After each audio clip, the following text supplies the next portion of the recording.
cat-and-mouse tussle between the two biggest yachts in the 67th Rolex Sydney Hobart dominated the third day of racing, creating both a nerve-wracking and climactic battle for the line honours title. Yesterday evening, Investec Loyal overtook Wild Oats 11 for the first time in the race, and we suddenly had the makings of a fascinating head-to-head on our hands.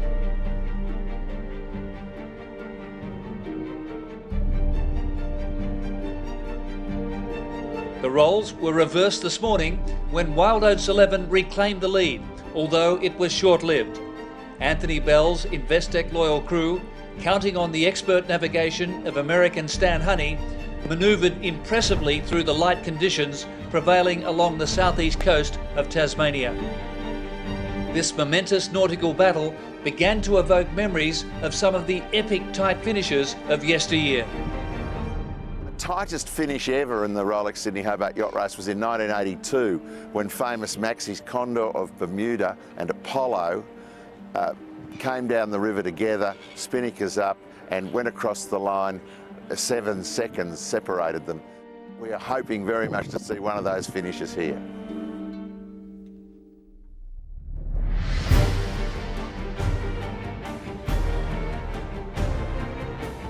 As the leaders reached the symbolic Iron Pot Lighthouse at the head of the Derwent River, Investec Loyal's lead was by metres rather than miles.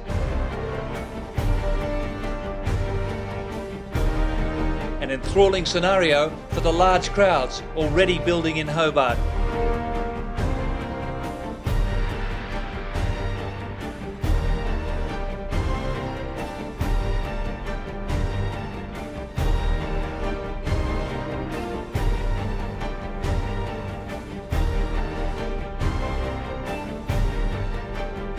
Shortly before 7:15 p.m. local time, the suspense was over.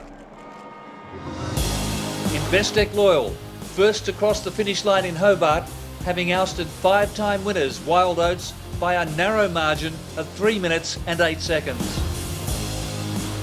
After 2 days, 6 hours and 14 minutes at sea, jubilation for Anthony Bell and his crew.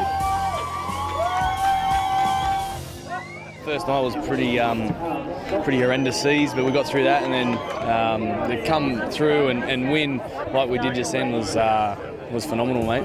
I'll never forget it.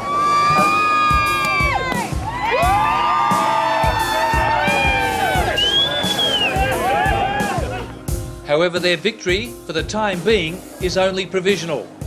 Almost immediately following the dramatic conclusion to the race, Gary Lineker, Commodore of the Cruising Yacht Club of Australia, made the following announcement. Due to information received by the race committee that they have been advised it is important they act upon, there has been a protest lodged under Rule 41 of the Racing Rules of Sailing against Investec Loyal by the race committee. So this win is a provisional win. I would like to personally say what a wonderful job Investec Loyal has done in being here first, and also to the Wild Oats 11 crew for the fantastic race that's been put on between these two boats. It was a really tough fought-out race. The crew believed in the boat all the way from the start. They believed in the cause, and we are so happy to have actually got past the finish line first.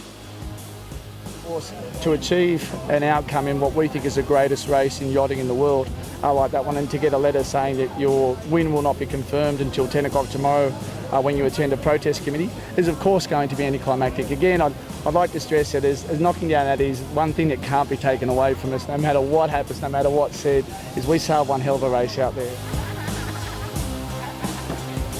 We ran out of win 3 times, and unfortunately we were leading all 3 times, and you've got no idea where to go when it comes to those situations.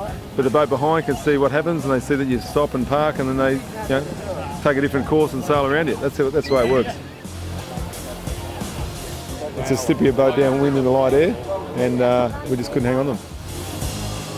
Check into Regatta News for further updates and latest news from the 67th Rolex Sydney Hobart Yacht Race.